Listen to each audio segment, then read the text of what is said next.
With over $70 billion in assets, the Schwab U.S. Dividend Equity ETF, better known as SCHD, has become the default dividend fund in America. It sits in millions of portfolios, and that's exactly the problem. Because once something becomes the default, people stop asking what it really is. They buy it like it's a simple passive cash machine. But here's the truth. SCHD is passively managed as an ETF, yet what it tracks is not a buy-the-whole-market index. It tracks a rules-based selection strategy that behaves like an active manager in disguise.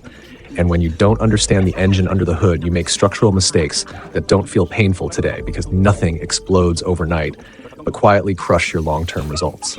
So in this video, I'm opening the black box of SCHD. You'll learn what you actually own, why it behaves the way it does, and the 3 mistakes that cost investors the most. Mistake 1, fake diversification.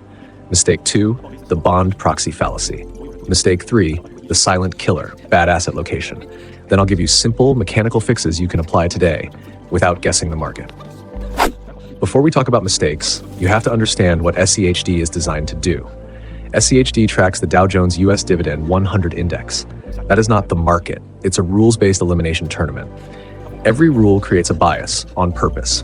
First, exclusions. The index removes real estate investment trusts and master limited partnerships. That keeps the portfolio focused on regular corporations and avoids a lot of the messy tax structures and accounting quirks that come with certain high-yield vehicles. Second, the sustainability gate. A company must have paid dividends for at least 10 consecutive years to even qualify. That single rule wipes out a big chunk of the market, especially younger companies, speculative names, and many classic yield traps that look safe until the dividend gets cut. Now the selection screens. From the eligible list, companies are ranked using 4 factors. 1, cash flow to total debt, a solvency filter. It favors companies that generate real cash and can service debt without living on refinancing. 2, return on equity, or ROE, a profitability filter. High ROE can signal efficiency, pricing power, or a moat. 3, indicated dividend yield, a value screen. It pushes the portfolio toward higher payouts relative to price. 4, 5-year dividend growth rate, a growth of income screen. It favors companies that have actually raised dividends consistently. Those screens are combined, the top 100 make the cut, and then guardrails are applied. No single holding can exceed about 4%. No single sector can exceed about 25%. So what is SCHD in plain English? It is a concentrated bet on dividend-paying, cash-generating mature businesses, selected by rules that mimic an active manager's quality plus value playbook. And here's the part most investors miss. The engine keeps running. This index is reconstituted and rebalanced on a schedule. Names graduate in, names fall out. If a company fails the dividend history requirement over time or its fundamentals weaken relative to peers, it can lose its slot. If a stock runs up and gets too large, the cap forces it back down. If a sector becomes too dominant, the sector cap forces a trim. That means SCHD is not buy 100 dividend stocks and hold forever. It's continuously own the current 100 that best fit the rules. That is why it can feel active even though it's rules-based, and it's why your expectations need to match reality. Also, one more mental model that will save you from confusion. Dividends are not free money. When a company pays a dividend, cash leaves the company. On the ex-dividend date, the market adjusts the price by roughly the dividend amount. Over time, you can absolutely build wealth with dividends, but not because dividends are a magical bonus. Wealth comes from total return, business growth, valuation changes, and capital allocation, with dividends being one form of capital return. Now we can talk about the mistakes. Mistake 1, the fake diversification error. A lot of people think, it holds 100 stocks, I'm diversified. You're diversified across names. You are not diversified across market regimes, because all 100 are selected through the same worldview, established dividend payers with balance sheet strength, decent yield, and a history of dividend growth. That means you're making a hidden bet that this style will always be the best style. It won't. When the market is led by growth-heavy segments, especially when leadership is concentrated in companies that reinvest instead of paying dividends, SCHD can lag, sometimes sharply. That isn't a failure. It's the design. And even inside SCHD, the diversification is not as wide as people feel. Yes, it holds 100 names, but the portfolio is weighted.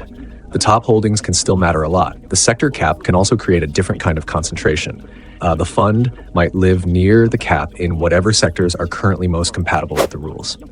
So you can end up with a portfolio that looks diversified, but still leans heavily into a handful of sectors like financials, industrials, or energy, depending on the cycle.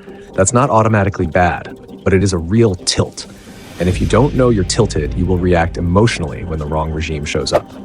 This is why growth-driven rallies create so much frustration. The headlines scream record highs, and SCHD feels like dead money. Then investors do the worst possible thing.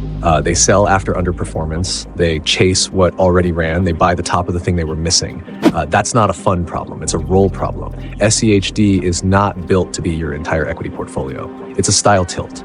If you make it 100% of your stock exposure, you haven't diversified. You've concentrated into one philosophy and hope the market rewards it forever. That's fake diversification. The fix: build a barbell with a growth counterweight. Don't abandon SCHD. Pair it. If SCHD is your dividend quality anchor, you want a growth counterweight that captures innovation-heavy segments of the market. Companies that may pay little or no dividend, but dominate when growth is in control. Some common pairings include a broad growth ETF like SCHG or VUG, or a NASDAQ-focused ETF like QQQM. The exact ticker is not the point. The job is the point. You want a barbell, one side, dividend quality and cash generation. The other side, growth and reinvestment. When growth runs, your growth side carries. When growth crashes, your dividend side can cushion the fall. But here's the key. Don't turn this into a feelings-based relationship. Pick a simple rule for maintenance. For example, set target weights and rebalance on a schedule, say once or twice per year, or rebalance when one side drifts beyond a preset band. Mechanical rules prevent you from rebalancing only after reading scary headlines. This is how you remove regime risk without becoming a market timer. Mistake 2, the bond proxy fallacy. Mistake 2 is more dangerous because it feels responsible. The market is scary. I want safety. I'll move my savings into SCHD. It yields around 3.5% to 4%. It's basically a bond, but better. No, that is a category error. SCHD is 100% equities. Quality does not mean low volatility. A dividend does not mean a price floor. A safe company does not mean a safe stock. In an equity sell-off, SCHD behaves like equities because it is equities. During the early 2020 crash, SCHD dropped by roughly 1/3 in a matter of weeks. A bond allocation exists to reduce drawdowns and protect short-term spending needs. It's the part of the portfolio that lets you fund life without selling stocks at the worst time. This is also where sequence of returns risk shows up. If you are in the first few years of withdrawals or you have a near-term expense, a large drawdown is not just a paper loss. It can permanently damage the plan because you are forced to sell more shares when prices are down. So if you park emergency money in SCHD because you want safe yield, you're exposing short-term cash to equity drawdowns and setting yourself up to sell at the worst possible moment. And there's a second layer. Dividend stocks can be sensitive to interest rates. When risk-free yields rise, investors demand higher yields from dividend stocks too. That can pressure prices even if the businesses stay healthy because the market reprices them to compete with higher bond yields. So the bond proxy fallacy hits twice: equity drawdowns and rate sensitivity. The fix: respect the asset class and match the time horizon. Treat SCHD like what it is, an equity fund. If you need the money in less than 5 years or you cannot tolerate a temporary drop of about 30%, that money does not belong in SCHD. Use real cash tools for cash goals. For many investors, that means a high-yield savings account, treasury bills, or a short-term treasury bills ETF like SGOV. Those tools are not exciting. That's the point. Cash is stability, not performance. Then let SCHD do its real job: long-term equity compounding through dividend growth and quality screens. Mistake 3, the silent killer, bad asset location. Mistake 3 doesn't look like a crash. It looks like nothing, and that's why it's lethal. It's putting SCHD in the wrong account. The logic sounds smart. I want income and flexibility, so I'll hold SCHD in a taxable brokerage account. But SCHD is a high distribution equity ETF. It pays out regularly. In a taxable account, those distributions can trigger taxes year after year.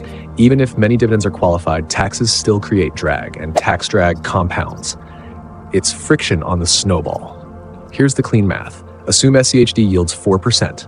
Assume your effective tax rate on those dividends is 20%. 4% times 20% equals 0.8%. That means about 0.8% of your portfolio value gets siphoned away every year, just from dividend taxation. If you want to feel how real that is, imagine a $500,000 position in SCHD. A 4% yield is about $20,000 of dividends in a year. At a 20% tax bite, that's about $4,000 gone to taxes annually. Again, not once, repeatedly. And the real cost is worse than the number because that $4,000 also loses decades of compounding. The fix: use tax-advantaged accounts. First, high-distribution assets like dividend ETFs tend to be best placed inside tax-advantaged accounts. For U.S. investors, that often means a Roth IRA, a traditional IRA, a 401k, or an HSA when eligible. Inside a Roth IRA, qualified withdrawals can be tax-free, so dividends can be reinvested without annual tax friction. This is the principle of asset location. Put less tax-efficient holdings where they get the most shelter. Put more tax-efficient holdings in taxable. Broad market ETFs with lower yields like VTI or VOO tend to be more tax-efficient because more of their return comes from price appreciation you control when you sell. Dividend-heavy funds create more taxable events along the way. And one more nuance: qualified does not mean untaxed. It usually means taxed at a different rate than ordinary income. But it is still a drag if you're trying to maximize compounding inside a taxable account. So if you have limited tax advantage space, prioritize placing the high distribution stuff there first. Now you understand the structure. So here's the next question. Do you wait for the perfect entry? Do you try to time the next crash? Most investors lose years doing that. Dividend growth investing rewards consistency, especially during accumulation. A disciplined dollar-cost averaging plan does three powerful things. One, it removes decision fatigue. You stop negotiating with yourself every month. Two, it turns volatility into an advantage. When SCHD is down, your fixed contribution buys more shares. More shares means more dividends. More dividends reinvested means more shares again. Three, it builds the habit that matters most: staying invested. This is why flat or falling markets can be a gift during the accumulation phase. If you're still building the position, your goal is not a higher price today. Your goal is more income-producing units. The people who win are not the ones who call bottoms. They're the ones who keep buying through ugly years. Boring wins. SCHD is a powerful tool, but it's not magic. If you handle it wrong, it punishes you quietly, with style concentration you didn't realize you had, with drawdowns you weren't emotionally prepared for, and with tax drag you didn't even notice. But if you handle it right, barbell it, classify it correctly, place it in the right account, automate the process, then SCHD becomes what it was meant to be: a long-term dividend quality engine inside a well-built system. Because investing isn't about finding the perfect ticker. It's about building an ecosystem where your tickers can survive reality, bull markets, bear markets, rate spikes, and recessions, without you being forced into dumb decisions. If you want to see a few strong growth partners that pair well with SCHD for a true barbell and a simple rebalancing rule you can copy, click the video on screen. I'll see you there.